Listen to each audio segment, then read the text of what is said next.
It's a mean age. But it is gonna be a beautiful future as long as we don't fuck it up. I'm Brian McWilliams, and this is Mean Age Daydream, where I bring you unfiltered comedy, criticism, philosophy, and politics with a Mean Age Daydream.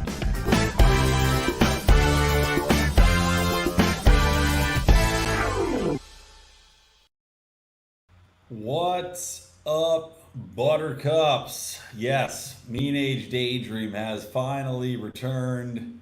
I don't know, did I even do a show in January, or was I too sick? I think I was too sick to even do a show, but we're back. We're back. I still am not great. This devil flu that has been besetting my lungs, still kicking my ass. Somebody just double check my settings here. I feel like something's off here. Hold on. Mike, that's why. That pisses off. There we go. That's a little bit better. Sorry, guys. I'm still getting my setup going here. Now the microphone should be working properly. Had to buy a new microphone arm. I'm getting yet another microphone arm, but at least I got a background. Although I have no shades in my fucking house, so I have the sunlight coming in and hitting me in the face. Those come tomorrow, so it is what it is. You got to see my nice Libertarian hat, because otherwise I will not be able to see the screen nor anything happening on the screen. So, guys, welcome to the show. I am, as I said, going to be a little bit coughing still, so it's not going to be as long as usual. But there's some things that have gone down that I want to talk about, and I figure now's the time to do it. Namely, the first thing, In-N-Out Burger. I saw this story and I was fascinated because I was going to talk about primarily how Klaus Schwab, how the WEF are terrified, running scared of libertarians. Great. And my fucking internet connection's cutting in and out. Lovely. That's wonderful. Well, let's hope that it continues through. So Klaus Schwab, obviously terrified of libertarianism. They're out there talking about how libertarians are the most evil philosophy, the selfish philosophy, the philosophy that's going to end us as a society. But meanwhile, there's a reason they're talking like that. And it's a great thing that they are, because that means that they are scared of the message. By the way, tell me in the comments, if I'm cutting out like fucking crazy, I will pause this stream and start it again. Because actually, I'm going to do that right now. I'm going to hardwire in. Stay tuned, guys. I'm going to pause this feed real quick here because at the moment, it seems like I am cutting in and out. Oh, shit. Can I not even pause it? I should be able to, and I can't. Wonderful. Everything's going just to plan, as you'd expect, coming in and having this bullshit. Wonderful. Can't even fucking pause the broadcast. That was supposed to be a technology StreamYard was supposed to have, and apparently it's not working. Great. Well, fuck it. We'll get back to Klaus Schwab Klaus Schwab. We'll get back to Klaus momentarily. The thing that I wanted to talk about at the top of the show, though, which caught my eye, which is so amazing, is In-N-Out Burger. Now, In-N-Out Burger, if you're not a California native, if you're not from the region of California, if you've never visited California before, you may not know that In-N-Out Burger is essentially something that is viewed like a religious experience, right? I mean, I'm talking to you legitimately. People go and view In-N-Out like it is the finest steakhouse in New York City. They take pride in it as though it is the national flag of California. It's national news when In-N-Out Burger opens up a chain. Like, for example, I think they opened a chain in Texas. If they open up a restaurant in Arizona, it's national news. That's how big In-N-Out Burger is. When people come to California, the Los Angeles, they come to visit In-N-Out Burger. It's one of the first things that they do. Now, it just recently came out that asshole Gavin Newsom and his policies, which essentially had legalized shoplifting, legalized outdoor drug markets, legalized camping in public places, on sidewalks, in parks, had legalized criminal behavior to the point where these homelessness had been violently attacking people, but yet they don't have anywhere to put them, right? Half of them are crazy. So if it's a misdemeanor, they just they have him in jail for a night, then they let him right back out again. As you know, Walmart, Walgreens, Whole Foods have been closing in places like San Francisco. Well, the latest is In-N-Out Burger. In-N-Out Burger just decided they are shutting down their location by the Oakland airport because, to cite their own statement about this, they have been getting robbed. And I'm talking about in the In-N-Out line. You're in the line to get your burger, and some homeless guy or some teen or some whatever comes up and robs you. Robbed in lines. They've had their people that work there robbed going to their cars. Their cars are regularly broken into and stolen goods are taken out of their automobiles, or there is vandalism, or there's theft from within the stores themselves. These things have all been put into place by Gavin Newsom, by the assholes that are in the California Senate, legalizing criminal behavior. Now you're seeing restaurants, you're seeing drugstores, you're seeing retail flee the cities. There was like an emergency situation called in San Francisco saying, we've got to fix this. Like, this is a problem. We're losing everybody. We're losing business. We're losing all of our economy is fleeing this, except for the richest assholes, and they just work from home. So all of our city centers are collapsing in on themselves. But I'll tell you, losing a Whole Foods, losing a Walgreens ain't the same as losing an In-N-Out Burger, people. I told you, In-N-Out Burger is the flag of California. Somebody's Jimmy here just says they opened one in Aurora, Colorado a few years ago. The lines are 50, 60 cars deep. Yeah, yep, exactly. 50 to 60 cars deep for In-N-Out Burger. If there's one thing in this world that's going to take out and change people's perspectives on Democrat leadership in California and in other progressive asshole states, if they happen to have In-N-Out Burgers, it's losing an In-N-Out Burger. I shit you not. It would be like every McDonald's in your town shutting down. It'd be but worse because people actually seek it out. People will wait in line for 40 minutes to get this stupid burger. People seek out as a tourist destination a burger. That is going to take Gavin Newsom out. The rampant amount of taxation we face, the rampant hordes of homeless, people can ignore those right up until they take your In-N-Out Burger away. That's where we're at. And we're not even fat here. Think about if we were a fat state. If we're a big fat state and they take our In-N-Out Burger away, holy shit. So I'm telling you, don't underestimate the power of this move, the repercussions of this move. You will see more than, as I said, more than Whole Foods leaving, more than Nordstrom Rack or Nordstrom, the department store, leaving its flagship location in downtown San Francisco. This In-N-Out Burger closing is going to change laws because this is what people care about. This will get people fucking pissed off. This will cause an uproar where they say, if we're so bad that I can't have a burger stand anymore, my favorite burger stand can't be open because it's too dangerous, you better fix it or you're getting the fuck out of office. And I pray to God that they are not quick enough, that they're not able to pivot fast enough, and we actually get some different leadership in there. Get some Libertarians in there, get some Republicans in there, get some who knows whatever in there. Get some John Fetterman Democrats in there. How about John Fetterman switching up his allegiance here on the border issue? Fetterman coming around. Ooh, that Goiter. That Goiter's got issues, man. He wants you to know about him. That Goiter's got a lot of problems with you people, and you're going to hear about it. Festivus for the rest of us. John Fetterman's Goiter. But seriously, the In-N-Out Burger thing, watch, mark my words, watch.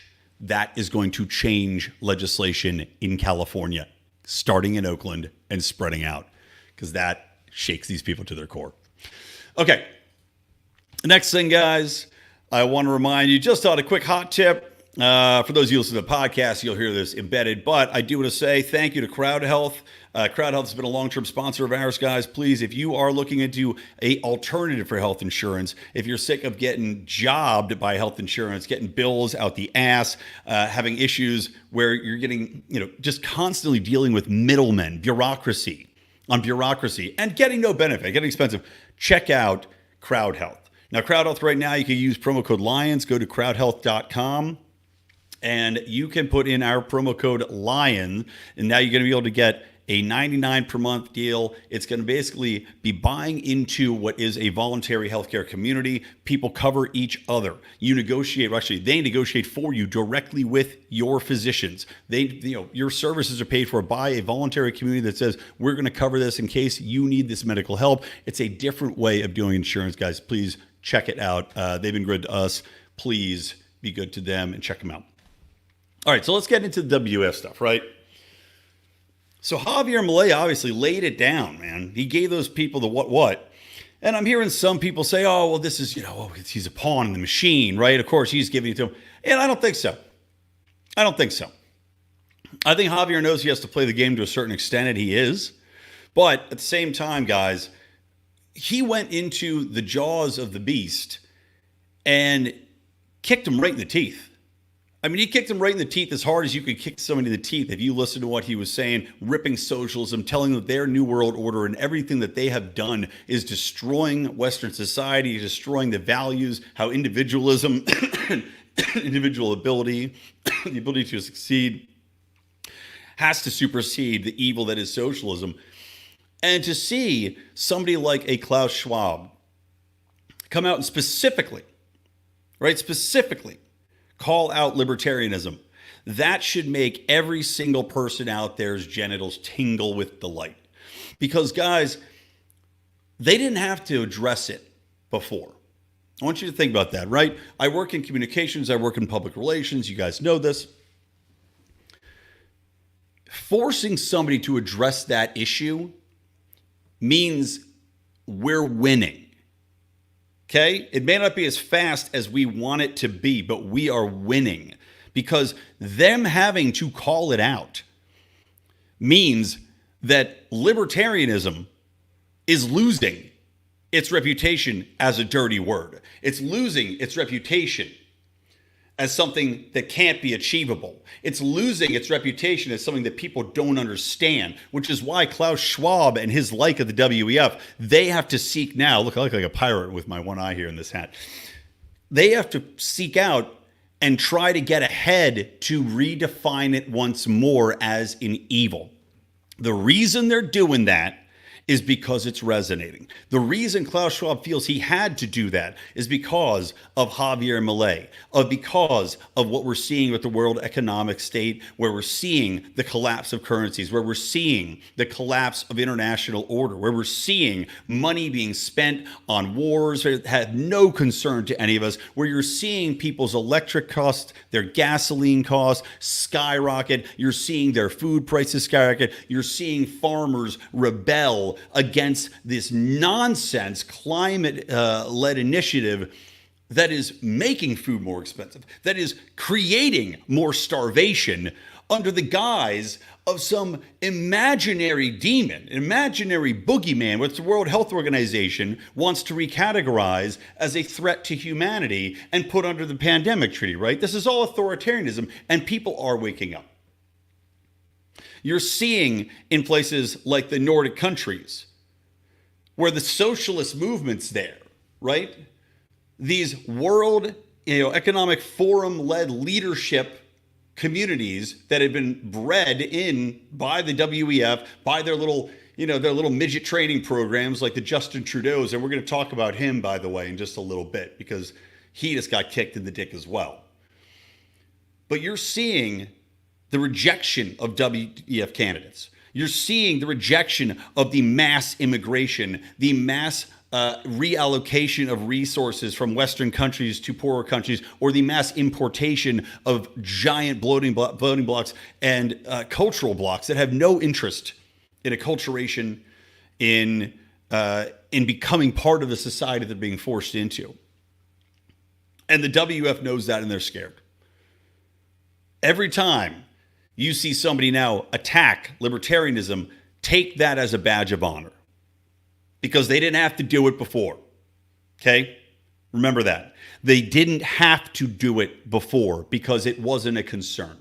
They could dance around it. They could promise pie in the sky nonsense. They could promise you that the world is going to be great and you're going to own nothing and you're going to be happy and that everybody is going to get along and that equity was the future. But we've seen the results of that. And we're seeing that libertarianism, that individualism is the greatest promise for society. It is, as I've said, and this is something that's going to be rolling out on the Libertarian website and in our message very soon.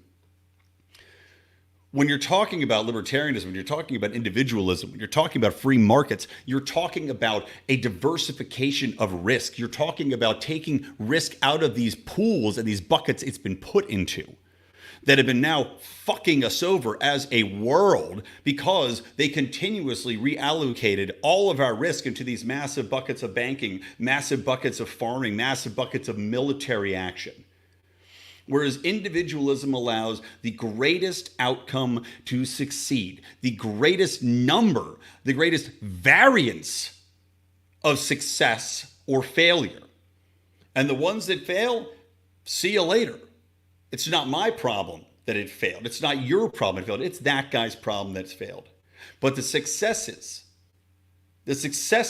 because of the free market, because of the way in which we embrace good ideas, good culture, good products, the successes live on. The successes push us forward as a culture, as a society. These people do not want to be able to eliminate and diversify those risk buckets. They want us all to fail together and very few of them to succeed at the very top. That's the promise of what we bring, and that's why it's so terrifying. Okay, let's move on to another topic here real quick. I mentioned that Justin Trudeau got a nice kick up his dick hole, and he did.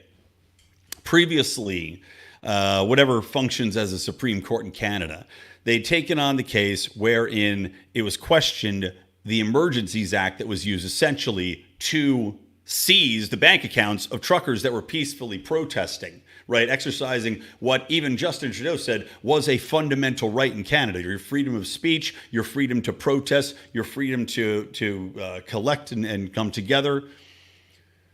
Initially, Canada's Supreme Court had said, well, we think this Emergencies Act was necessary. It was a critical time for the country. We had to do it.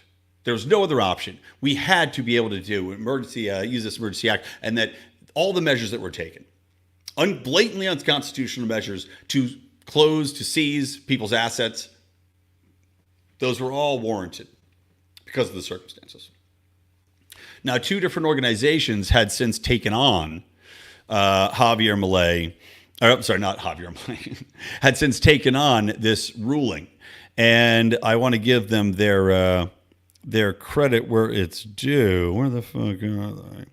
So two plaintiffs in the lawsuit had come together. God damn it, of course, I can never find it. Well, whatever.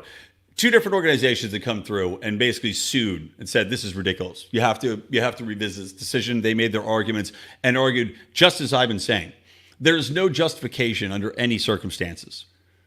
Even if it's a pandemic, there's no justification for somebody to remove a basic, what is supposed to be inalienable right or indelible right that you possess as a Canadian, as an American, as a citizen of the world. You do not have, under any emergency act, the ability to take away someone's money, to take away their voice, to jail them, to threaten their family's existence because they happen to disagree with a policy of yours that, by the way, has nothing and is based on nothing scientifically provable.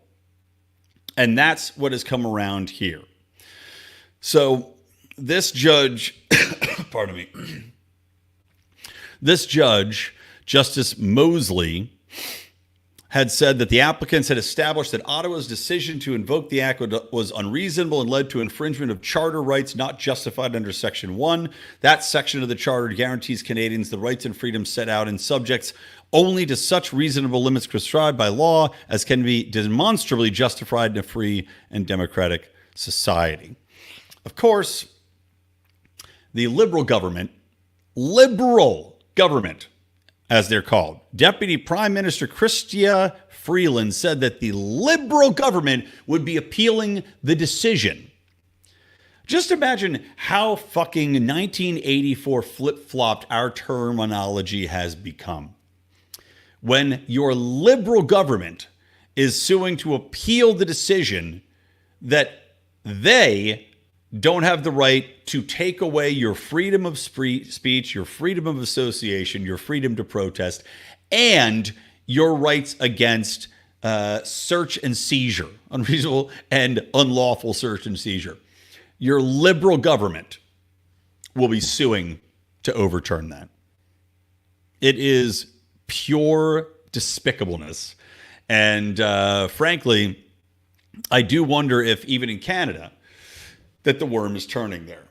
You are seeing some people that are challengers coming up to Justin Trudeau. You are seeing that Canada's economic situation, especially in support for Ukraine, is coming under attack. You're now seeing even the federal courts are turning against these monsters. So pretty interesting. I'll say that. I think 2024 actually could be what we've been waiting for. I don't say that because I think Donald Trump is going to save the country in any way, shape, or form. I do say it because I think that you're seeing the tactics laid bare. You're seeing the results laid bare, and you can't hide them anymore. Similar to what's happening with Jerusalem or Israel and Palestine, losing the public relations war. You can't hide the reality of the situation any longer. And these people are hitting that wall. And I give Twitter a lot of credit for that. Obviously, people like myself and other podcasters, a lot of credit for that. Independent media, a lot of credit for this. But we're hitting that point. And the fact that the WEF is putting these videos out, attacking us, as I said, is a wonderful thing. My bet is that the next World Economic Forum will not be televised. The revolution will. The revolution, guys, that we're in the middle of will be televised on our phones, on our feeds, hopefully in our conversations. What if we actually started spending time together? How about that? Hot shit. I just did a show, by the way. Big shout out to Adam Choate, Robbie the Fire, obviously a great friend of mine. We did a nice comedy show. Thanks to everybody who came out to that. Guys, great seeing all of you. Great meeting new friends and fans out there. But the WF, I think, is going to stop sharing videos. Let me share one example of why I think they're going to stop sharing videos. And this is from Wide Awake Media with Tim Hinchcliffe. But let me share this little ditty real quick. We'll be having our coffee before the session, and you raised the coffee example. I'd love just to give you the chance to expand on that. Basically, the coffee that we all drink emits between 15 and 20 tons of CO2 per ton of coffee. So we should all know that. This is every time we drink coffee, we are basically putting CO2 into the atmosphere. One of the reasons is because most of the coffee plantation, or most of the coffee is produced through monoculture, and monoculture is also affected by climate change. The quality of these nature assets is deteriorating quite rapidly. Okay, so, I don't know about you guys. When I drink coffee, it makes me shit. This guy, this motherfucker, he doesn't even need to drink the coffee to shit right out of his mouth. Talk about, I'm talking about In-N-Out Burger and how you're coming after Sacred Cow. These jerk-offs like this guy. This is why I'm telling you, they're not gonna put these videos out anymore. The amount of people that live and die by coffee, the amount of people that look forward to coffee to start their day and literally go to bed dreaming about that cup of coffee, which, by the way, used to be me, by the way. I used to literally wake up and dream about that first cup of coffee because it was so good. And I still like it, mind you. I still like my coffee. And again, this guy talking about, the products are getting worse. Oh, the climate change is going to make the coffee so much worse. And you know what? I've seen the most high quality coffee coming out. It's gotten a little more expensive with inflation, but I'll tell you what, you can find a damn good cup of coffee for pretty fucking cheap. And it's the best way to start your day. And this guy thinks that somehow his pitch about killing off coffee beans because it's creating too much CO2 in the middle of, by the way, one of the most frigid winters that we've had in a while. We're in the middle of a cold snap where iguanas are falling out of trees. They got frozen iguana warnings, guys. My parents just left the house today. They came and visited me. They just flew back to Florida. They live in Tampa Bay. Guess what? Frozen iguana warnings. So in the middle of frozen iguanas falling down from trees, conking people in the heads, you got assholes like this telling you that you got to stop drinking coffee because it's going to be too much for global warming. Again, guys, I'm very excited. I'm very optimistic. I'm very positive for 2024. Because when you've got dumbass shit like this, combined with the reality of situations where you just look around you and you can see the circumstances where these people cannot lie to you anymore and get away with it, combined with our exploding alternative media, combined with the degradation of respect for traditional mainstream media, who are pivoting away, by the way. I read an interesting article today, because I actually pay for the Epoch Times. I do. I pay for it. I give them my money. I give them $10 because they do pretty good reporting. I don't agree with all of it, but at least they report. And Jeffrey Tucker, of course, friend of the show, Jeffrey Tucker's got a regular column in Epoch Times, and he was talking about how the New York Times seems to have gotten the memo because, they had to lay off quite a few people. Nobody was reading their woke bullshit. Nobody wants to read about any more transgender garbage or equity crap any longer. And he said it's interesting because he still reads the New York Times. He said, it's interesting. I'm seeing a lot more articles about Wordle and recipes and other kind of general run-of-the-mill news that's not leaning into any of this crap anymore, because that's what people will actually read. No one's reading their clickbait crap that they try to put out about woke anymore. They've crossed the Rubicon. Even leftists don't care anymore. And the younger generation, for sure, doesn't care about this stuff. I know on social media you might see a little bit here or there where you think that they do, and I'm telling you, they're over it.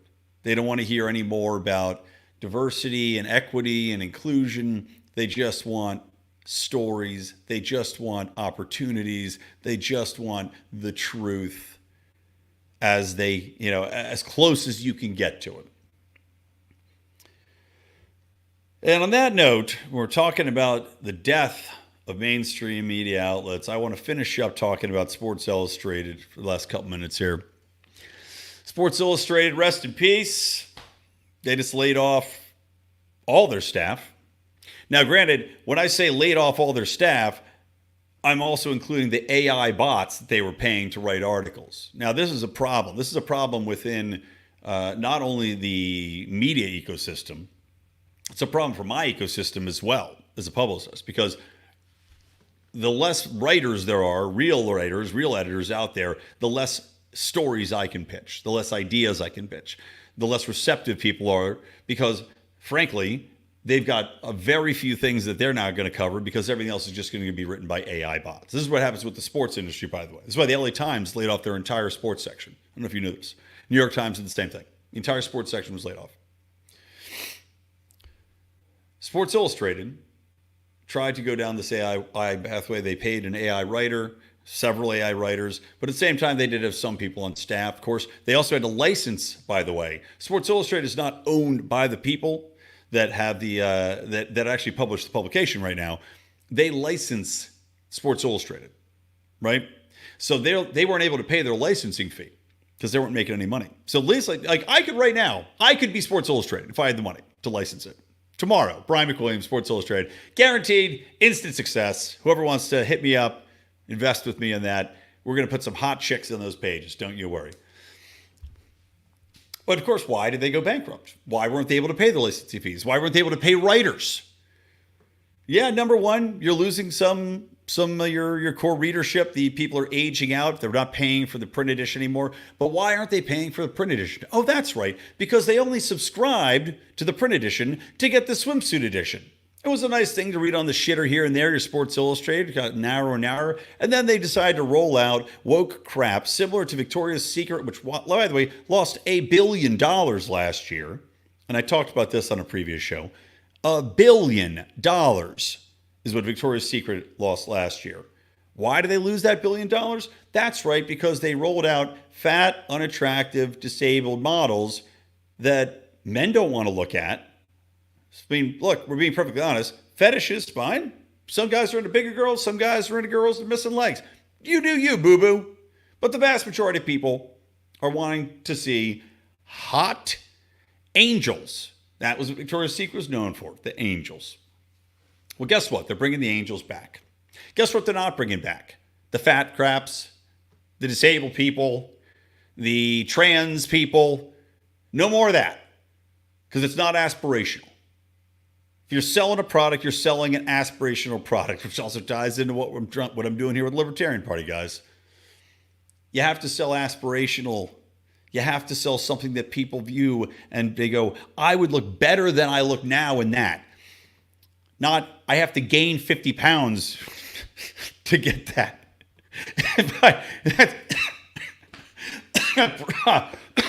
God, sorry, guys. That bra's going to look great on me. If only I lose a limb. No. Aspirational. And Sports Illustrated, in its infinite wisdom, went down the same path of stupidity, putting trans men and women that are inarguably obese on the pages, in the pages, along with 80-year-old women. So it's not a surprise that they are now donezo. The market speaks. And I've said before, I'll say it again, the market always will hit a point. This is why when we were talking about, God damn it, sorry guys. Sorry, gotta wrap the show up. When we're talking about ESG, right? We're talking about BlackRock and Vanguard. We're talking about investment strategies. We're talking about these people trying to force companies into wokeness, into these stupid ass trans, diversity, equity, inclusion business models that are not profitable, that are appealing to a minuscule portion of the population. I maintained through that entire time that I wasn't worried. I was worried in the short term, but I wasn't worried in the long term because these are still businesses. And there hits a point where it doesn't matter how much stock somebody's going to buy in your business. If you can't make money, if your business is going bankrupt, AKA Victoria's Secret or Sports Illustrated or any number of other businesses, Bud Lights, if you are getting to that point where you can't make money because of this crap, there's only one way you're going to go. And it ain't going to be to keep going down the ESG pipeline. There's a reason Vanguard stopped doing that investment strategy. I don't know, maybe BlackRock's still trying to push it, but it's not working. We've hit the wall. We've hit the turning point. And now I think we're going to see a return to sanity. We're seeing a time to strike, and that time to strike is now. Because people are open to the concepts, and people like Klaus Schwab are very, very, very well aware of that. All right, guys.